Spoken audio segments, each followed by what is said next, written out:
Today at Embr, its hosts Robb, Vallozzi, and Jason Dominique and their guests are not financial advisors unless otherwise disclaimed. The content on Today at Embr is for educational and entertainment purposes only and merely cite their own personal opinions. Know that all investments involve some form of risk. Please work with an investment professional. And now, on to the show.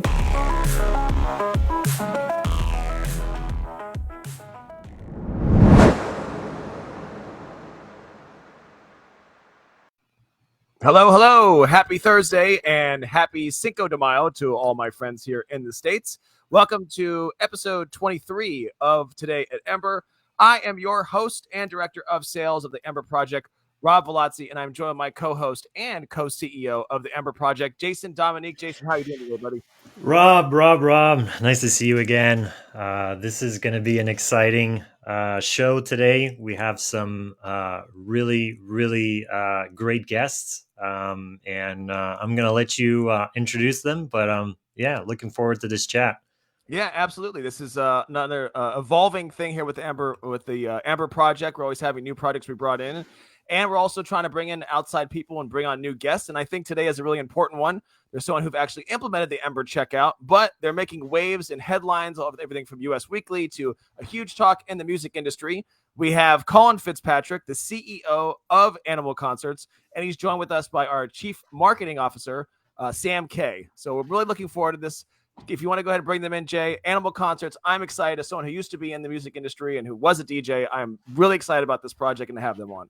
All right, let's do this. Colin, Sam, hey guys, how you guys doing? Hey, how you doing? Great to be here. Thanks for having us. Thank you. So I'm going to break the ice and go for the question that probably most people are asking themselves. Why animal? Why animal just in general? Sam, I think you're the man. Yeah, why? That's a very wide question, guys. Why should you buy it? Why should you partake? No. Why the name?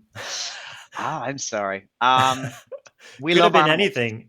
That's it. We love animals, and it's just one of those things. We actually got some of these really cool characters created on our website. You'll see like an ape playing the drums and a wolf playing the guitar, and it kind of started with that, and we sort of just love those so much. But they got this sort of cyberpunk NFT just sort of things, and everyone loves animals, and so we're Animal Concerts. Oh, cool. Well, It could have been anything, like you said, but I think it's a good parallel. But yeah, go ahead, Rob. I'm really interested in what you guys' background is. Colin, if you want to go first, and Sam, how you guys, came from where you're from. I know I've read a little bit about you, Colin, of where you do have a finance background, and I know you were also a touring DJ at one point. If you want to give us how you kind of went from point A to ending up all the way here in the metaverse, and what's going on with Animal Concerts. Sure. So I'm Colin. I'm CEO of Animal. I'm Irish. I'm from Dublin, but I live in Dubai. My background's in tech, really. So I've worked for a lot of the big tech companies: Oracle, Dell, Salesforce, HubSpot. Been around quite a long time around marketing, sales, business development. Always been in crypto since the late 2016 as a personal investor, a complete convert in Bitcoin maxi, essentially. Really loved it. Always wanted to work in the space, but there wasn't a whole lot going on in Dublin, and there's an awful lot more going on here in Dubai. But between myself and a couple of friends, we just brainstormed a couple of ideas and really loved NFTs and essentially the utility of them beyond just very expensive pictures of apes and cats and stuff like that. And then we also love the metaverse. And I mean, I was talking about the metaverse when people thought I had two heads, because as much as we love to hate him, I do thank Mark Zuckerberg for coming out and solidifying the fact that the metaverse is the future of the internet. But before he did that, I was having some very difficult conversations with people that really didn't get it at all.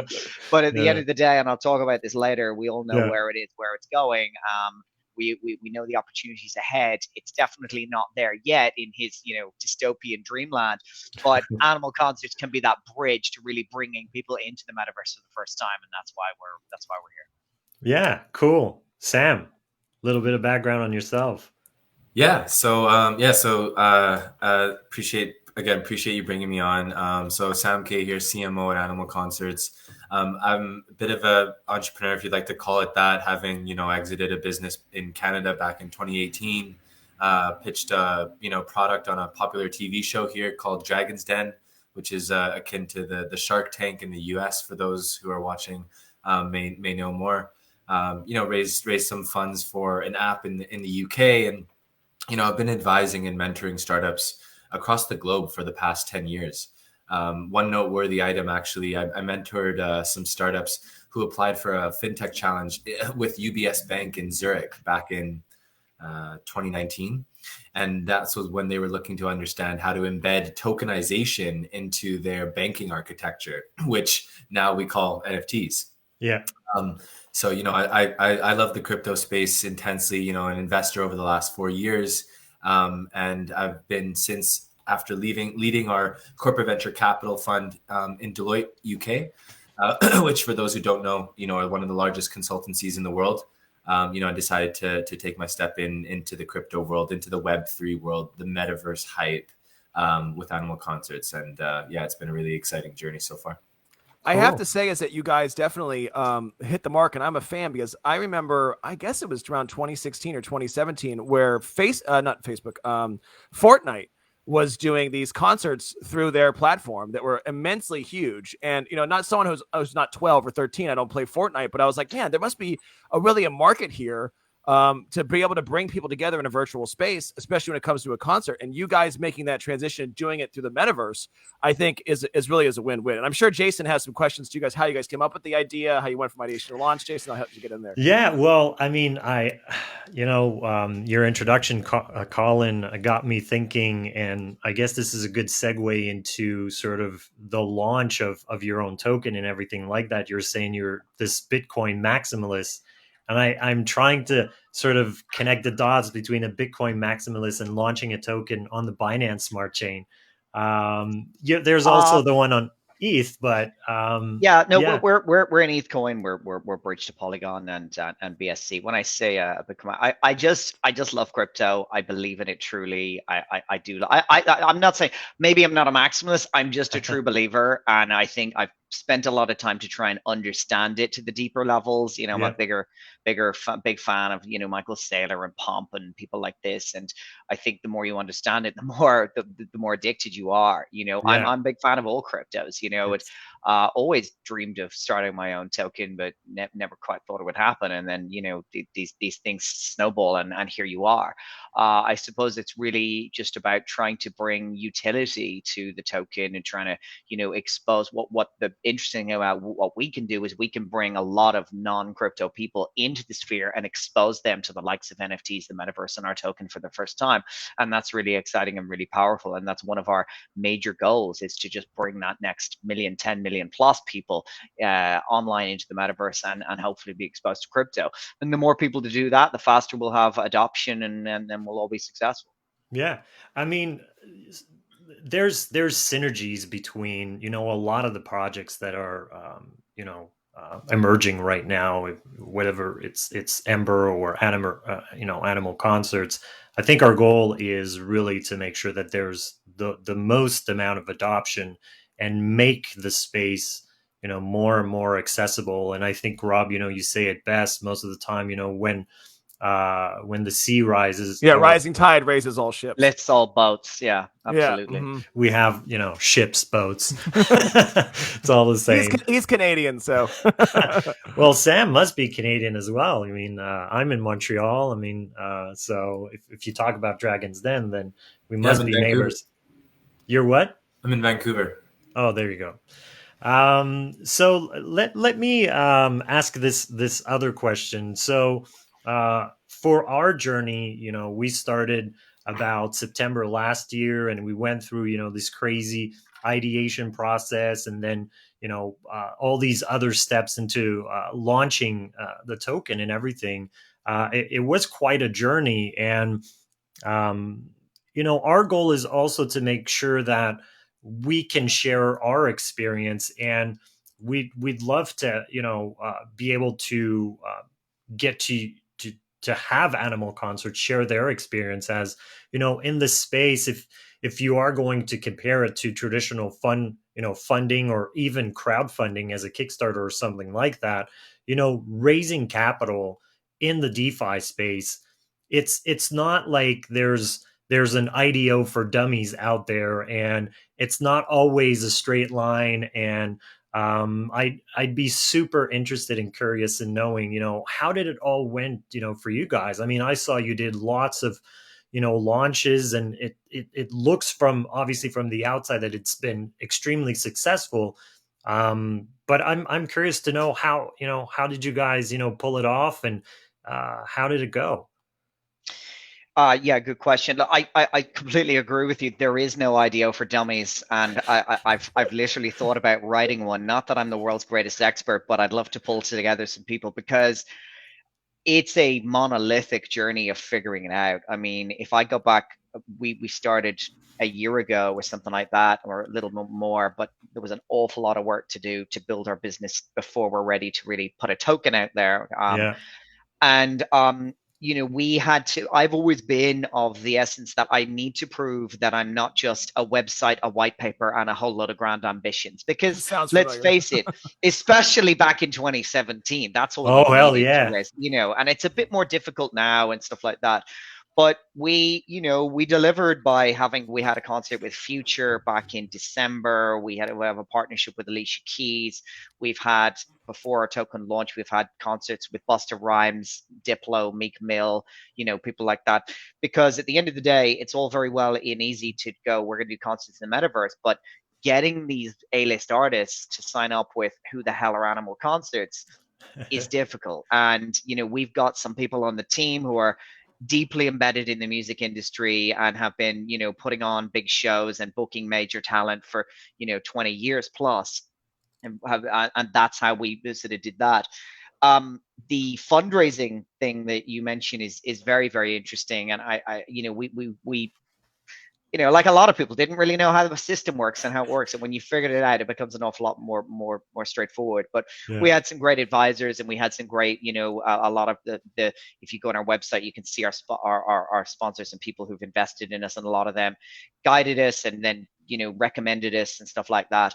I mean, I always tell the story. I come from a traditional world of, selling tech, and, to sell $100,000 or $200,000 deal would take 6-9 months, could be a year. You've got a massive amount of work. You're going through so many different stakeholders, all this sort of stuff. Whereas, I would go onto a call. I haven't even a clue who I'm talking to because they've just booked it in my Calendly. We do 5 minutes of hellos. I do my pitch over 15 to 20 minutes. I don't even use a deck. I just tell my story. I go, here's where we are. Here's where we're going. Here's what we're trying to do. And a couple of days later, there's 200 grand in your wallet. I mean, it blows my mind. And I tell all my old tech colleagues, and they just can't believe this. But Yeah.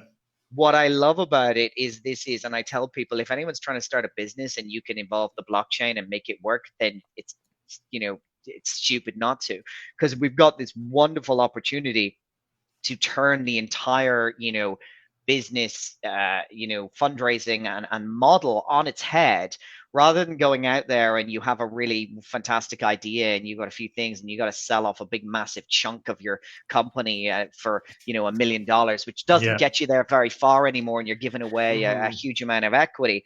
Now we're turning it around and we're using a token, and you're kind of crowdfunding, as you said there, by letting people get in at the very, very ground. I mean, as I tell my friends, it's like being able to buy Amazon shares when, Jeff Bezos still had a door for a desk. You know what I mean? And that is a wonderful, wonderful, wonderful opportunity there. And then being able to, we all see how these companies just print shares all day long and dilute everyone's investment, but that doesn't happen in the token world. But you have real token utility, and then it's the backbone for how your business runs.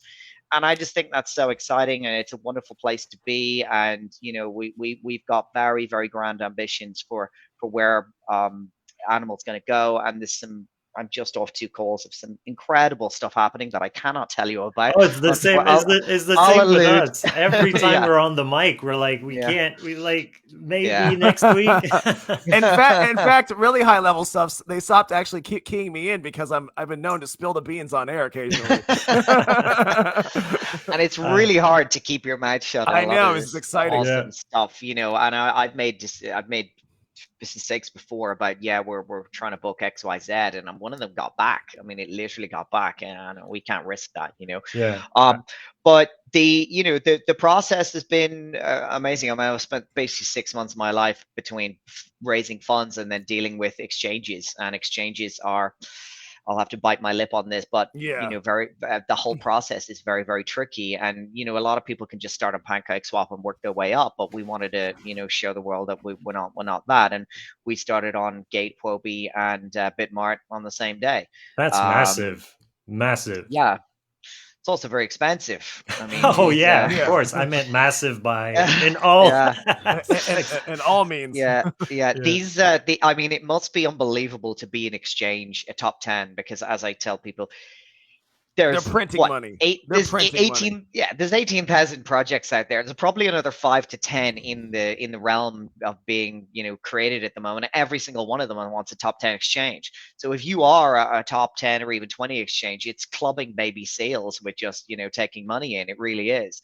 Plus the fees, just the normal transaction trading fees.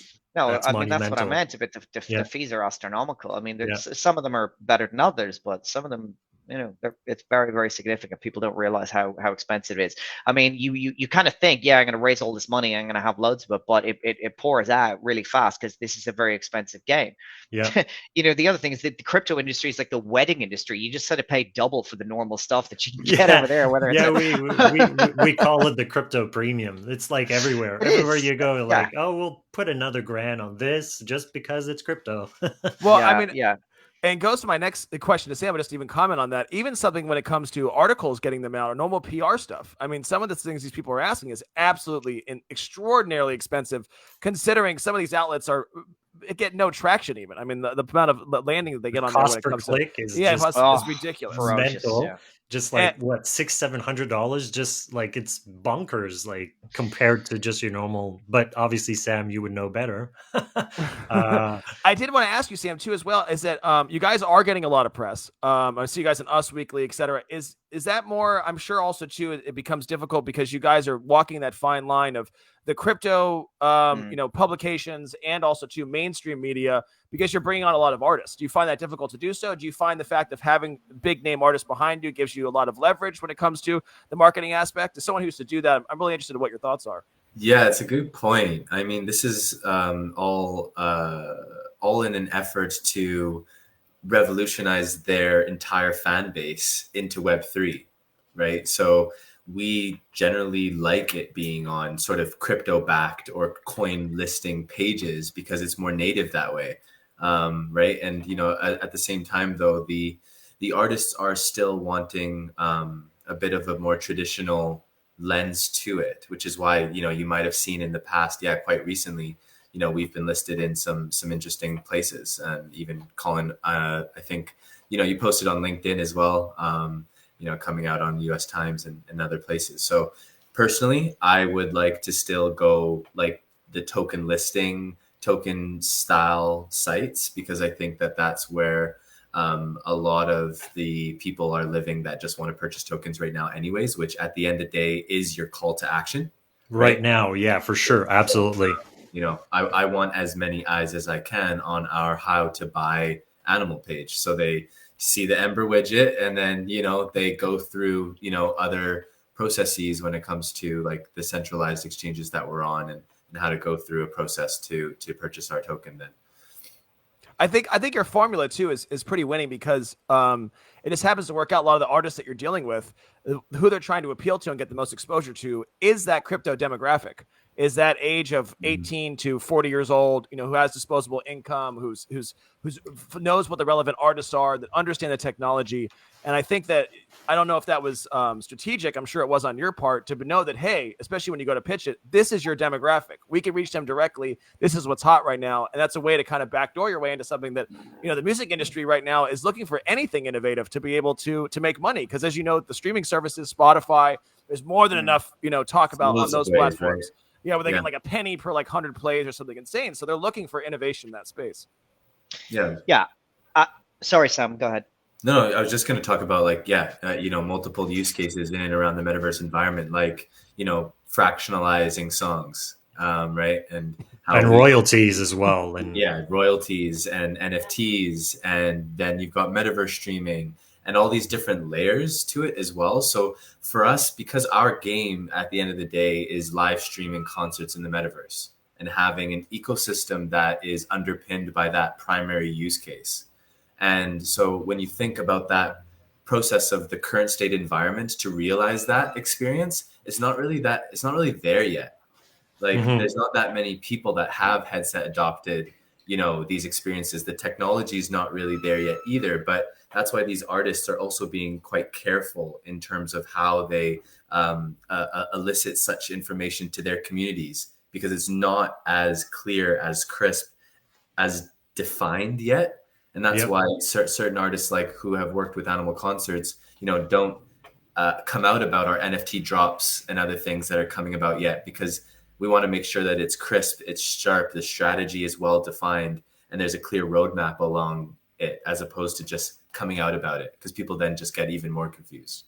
Yeah, I think this is the right strategy, and it's sometimes very hard to restrain ourselves, or even to sort of tell them almost not to, or because you want to maximize conversion.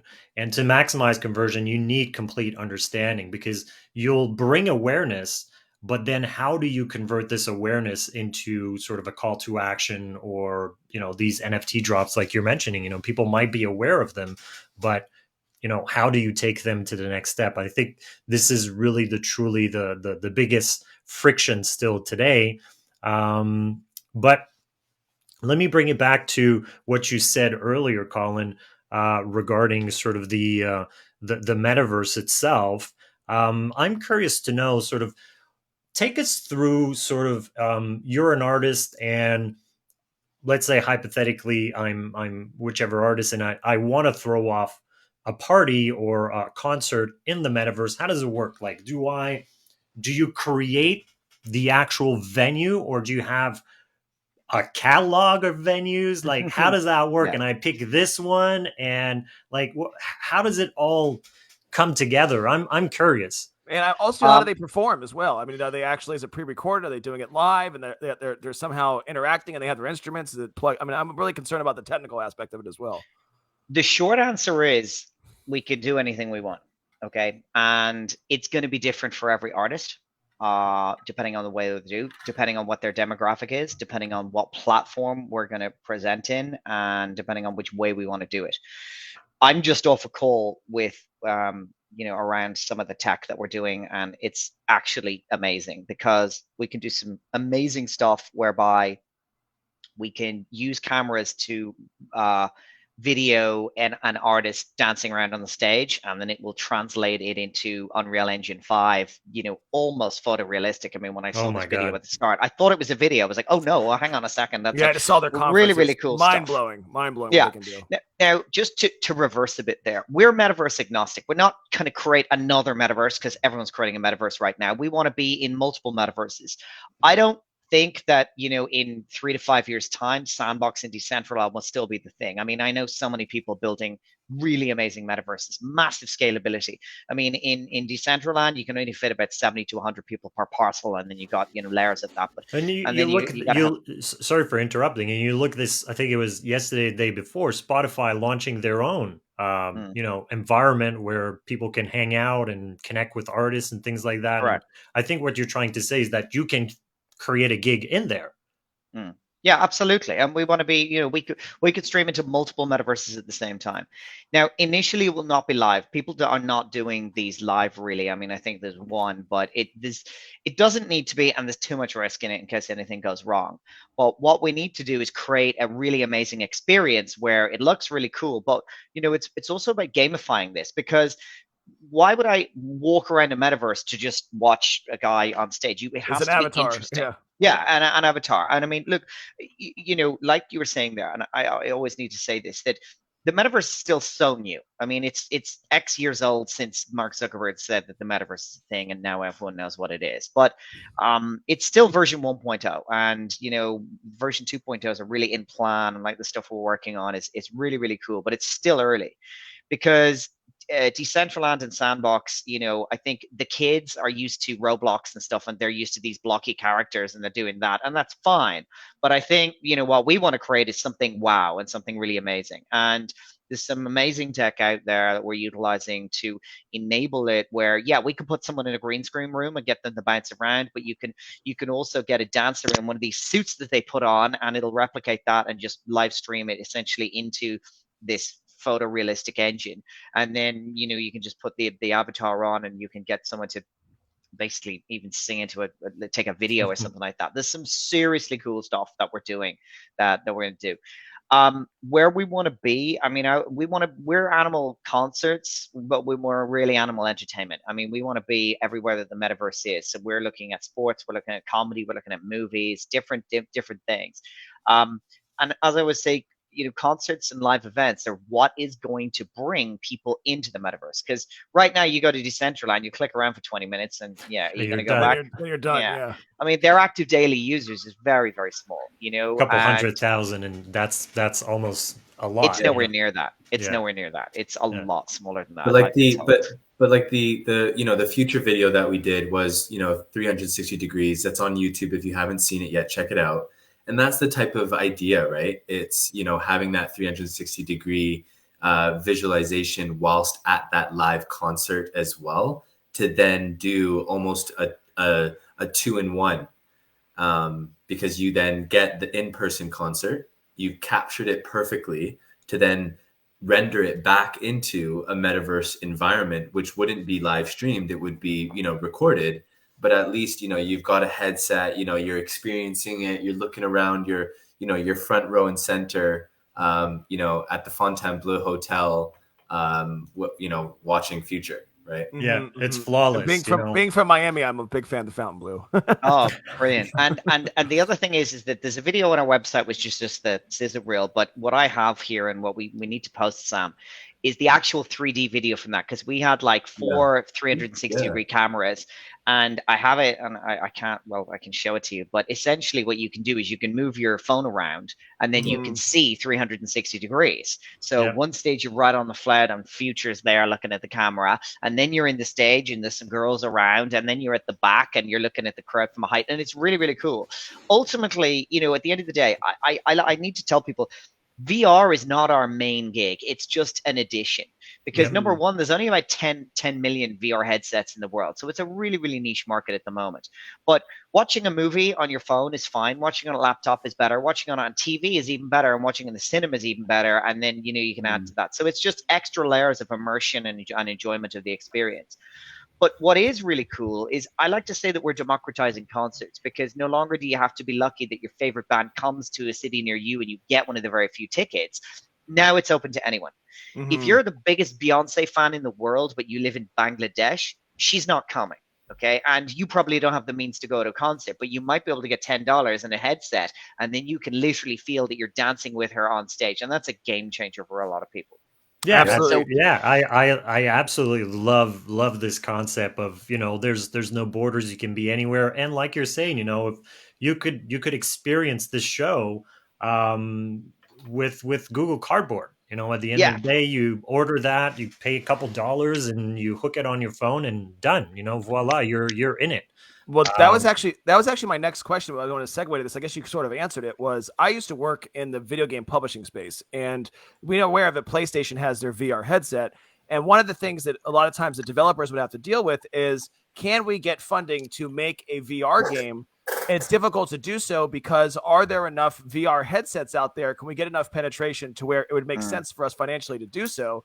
But then at the same time, it's like, how can we sell VR headsets unless we have the content over there to incentivize to get them? So it's this catch-22, and how you guys were able to sort of overcome that when it came to investors, or I'm seeing part of that when it comes to a phone, of course, is a broader vision. I mean, have you seen Beat Saber? Yes. Beat Saber is an app on Oculus, where it's like music and there's blocks coming towards you and you're sort of doing this, and I want to create something like that as well, because especially with electronic music you can do some cool things. But we're working with some brands and stuff, because when you work with a brand in the metaverse, whether it's 3D or it's not, it's not just an advertisement. Now you can really get engagement with this brand. So we can, do a deal with Budweiser, and you can actually, buy your mate a Bud at the bar and, have this proper engagement. Or, it could be something else. I mean, crypto companies are throwing money around, crypto.com, etc. There's some really cool engagement that you can do there. And whether it's via a headset or just on your PC or your phone, that's the beauty of the metaverse, because you can do anything that you can't do in the real world, and that's what's going to be amazing about it.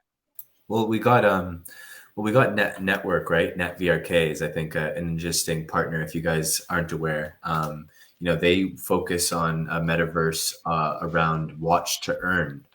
So an interesting space, which is definitely up and coming. So just think play to earn, but in a watch to earn, content driven, metaverse oriented world, and that's Network. So what kind of value would someone that watches and is being remunerated for watching, what's like play to earn? They get points. Like if you look at Axie Infinity, they get the Axies, and people can buy them. But what's like when you're watching to watch to earn? Like, how does that work? Well, it's essentially the more you engage with our platform and the more events you watch, you can earn animal tokens and then use them to spend on redeemables and NFTs and things like that. There's lots of different stuff we can do. I mean, the token utility for us is obviously it's a method of exchange for purchasing tickets and NFTs. Yeah. But then it's also kind of about, I suppose you can call it governance or fan interaction. So, and this is almost it really is what the artists are more interested about than just a new revenue channel, is engaging their artists in more and unique and interesting ways, because they've barely been touring for the last 2 and a bit years, so these guys need to keep relevant. They need to stay relevant and keep their audiences engaged. And like what we want to do is let them vote on, okay, it could be who we're going to book, or what platform are they going to play on, what songs they're going to play, what are they going to wear, anything like that. We can use our token to really engage. And then lastly, it's about rewards. So we already have staking set up, but staking the token will get you access to the coolest NFTs and things like that. And that's what keeps free concerts, things like that. Yeah. Cool. So give us before we wrap up this show, give us some insight into what's coming. Like, is there any? I know that lately there was this big release with Hardworking Man. Obviously, this is massive, and the song is great, and it's going to get incredible traction, no doubt. But is there any big milestone coming up that we can look forward to, or that you want to take this opportunity to announce? Or well, this is the stuff that I'd love to talk about, but I can't. Okay, but what I would say is this: if you read our white paper, it doesn't originally talk about us literally purchasing the rights to individual songs with artists, so we have full control. And I mean, it's important that people realize how big a deal this is, because I think a lot of people don't. We own this song, and we have the rights to it in perpetuity with the team, okay? And every dollar that's, made out of this, we get a portion of. So that's kind of a game changer. And, these guys could have gone to a record company and got $10 or $15 million. They had enough, they didn't. They came with us and they wanted to do a different way. Alicia Keys, she has her own music rights, and she's giving us essentially some songs to NFT and put in there in our NFT drop that's coming out soon as well, okay? We're doing a bunch more of this, like a bunch, like a huge amount. My team in LA is negotiating some monster deals now, not just for one song or one artist, but entire catalogs and stuff. And what we're going to be able to do is really, really grow this up. But there's a window of opportunity in the music space right now before the record companies really catch on, or that they be able to figure out what's going on. We have a first mover, as we say. Yeah, I think so. And I think we got a really good first mover advantage, and we're doing some really, really cool stuff. So, we don't just want to do 2 or 3 concerts a year. We want tons. Okay. And we can really scale this thing. The other thing is we've got this partnership with Clayton, who are the biggest Korean blockchain company. They're behind essentially what's like the WeChat of Korea. And they want to bring K-pop into the metaverse with Western artists via us. And I think developing nations, whether it's, Brazil, or whether it's, Korea, or into China, these can be even bigger, because Southeast Asia, because their fans are absolutely fanatical. I mean, look at BTS. That's what I really like to look, Get BTS. Think about how many tickets you can sell there and how much engagement you can get with these people. It'll be massive. Yeah. I mean, I have a daughter. She's 8, turning 9, and she's into Blackpink, and it's like this girl band that is sort of westernized a little bit, and it's like the fan base is just crazy, and they're fanatical. They're fanatical.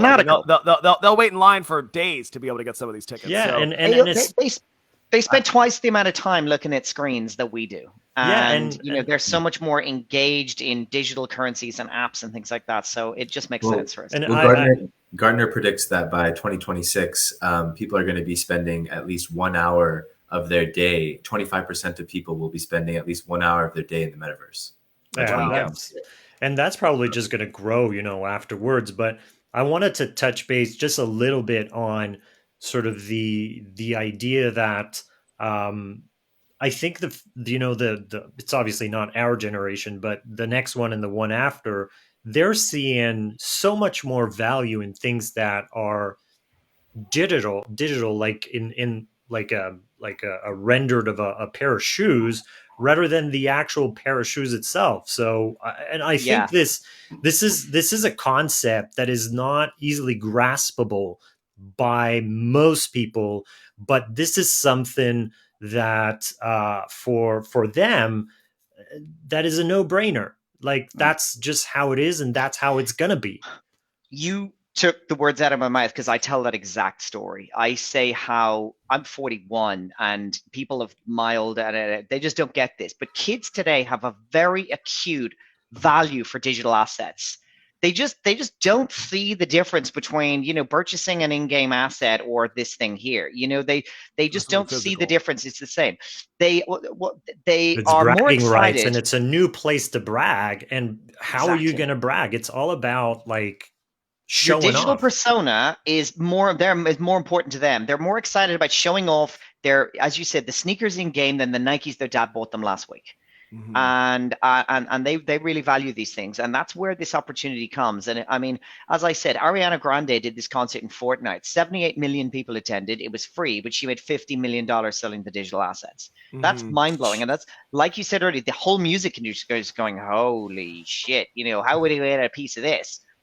Animal concerts. That's we are here as the provider, because we have a lot of different faces to our business. We have the crypto face, we have the concert face, but we have a very, very large part of our business, which is going to artists and entire, people that have catalogs of music and going, you have no idea how to do this. We're going to do it for you. Let's form a partnership. Yeah, you have incredible amount of worth just sitting there. Let's just capitalize on this and leverage it. And beyond that, let's re-engage new segments and demographies around, what you've created. What if I want to take an artist that is no longer with us and recreate them in a digital realm and do a concert that's never been seen before? I had tickets to go to London to see Michael Jackson right before he died, and we never got to go to that. You know what I mean? His final tour. Also to the Coachella, where they brought Tupac back using using the exactly. So they had it as a hologram on there. So I can imagine there's obviously an audience for that people are craving. I mean, nostalgia, especially in a time now where everything seems like it's on fire now, the whole world. To have nostalgia to a different time that you can remember is a huge motivating factor for people. So I think you guys found a good formula. And Rob, I think that beyond nostalgia, and I think you guys are obviously touching on this, and it's this yearning for connection, even if it's not Yes. in real person. Yeah. The way things are advancing in terms of technology, there's a real sense of connection, even though you're not in person. And for having passed, the last 2 years basically in this small space, there's not a lot that wouldn't beat, the feeling of connection. Exactly. So, But exactly as you said there, people want to feel connected. And one of the ways they want to feel connected is by spending money. And the most ridiculous example I can think about that is that there was a GoFundMe to make Khloe Kardashian a billionaire. I mean, she's got $900 and something million, and people are actually spending money to get her. Like, that is the way people they feel they're connected to some kind of community. That's their community. That's what they're part of. This is what people are striving for, and especially now. I mean, I've had people say to me, Colin, some people are out there and they'd love to go to a concert, but they're too socially anxious to go, and they don't want to be surrounded, or they don't want. They're 50 years of old. They don't want to be surrounded by 18-year-olds spilling beer down their shirt. They just want this experience in the comfort of their own home, or sharing with friends. I mean, we want to be able to have concerts where you can have a headset on, you can experience it with your friend in Australia and your friend in America, and there's some really, really cool things that can be done there. And this space is going to accelerate really, really fast. And I think that's a great. I think that's a great point too, because I'm 40, going on 41. My girlfriend at the time went to see Bass Nectar at the Fillmore because I know him from way back in the day. And within an hour, like 30 minutes, it was so many kids. Her and I were like, "We got to get out of here." Like, that's not working for us. This is not working for us. It's not our crowd, man. It's not our crowd. I was like, I'm the old guy at the club now. I got to get out of here. I spoke to someone today who does a massive music and food festival, but instead of being drunk people off their heads spilling beer around the place, this is like, it's like a day at the races. They all get dressed up, they're drinking champagne, they're eating Michelin star food, they and this is more thing, and maybe we can create metaverse versions of that as well. I mean, that's what he wants us to do. I mean, at the end of the day, there's so many different niches here, and we can exploit plenty of them. Cool. Fantastic. Well, listen, guys, it's been a pleasure having you guys on here. You too. It's been a really great conversation. We'd love to have you guys back in the future. As you can see, you guys get along great here. And too, I'm going to Telegram to send you my SoundCloud. Listen to some Miami house music there if you're interested. I would love that's my gig. Yes, I would love that. Please do send it, Rob. I'd love to hear it for sure. Absolutely, guys. Sam K, Colin Fitzpatrick. From Animal Concerts. I hope you guys, we're going to be blowing up soon. They're going to look back at this episode, and we said we used to know those guys. All right, thanks. That's the game. Thanks, boys. Awesome. Thank you so much, guys. Bye-bye. See you next week.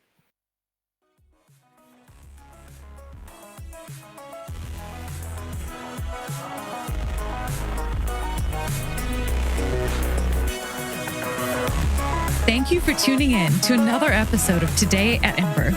If you like the show, please rate and review. You can find us on all of the major podcasting platforms. You can also tune in to our live stream on YouTube and subscribe to our channel. Thanks again for listening, and see you on the next episode.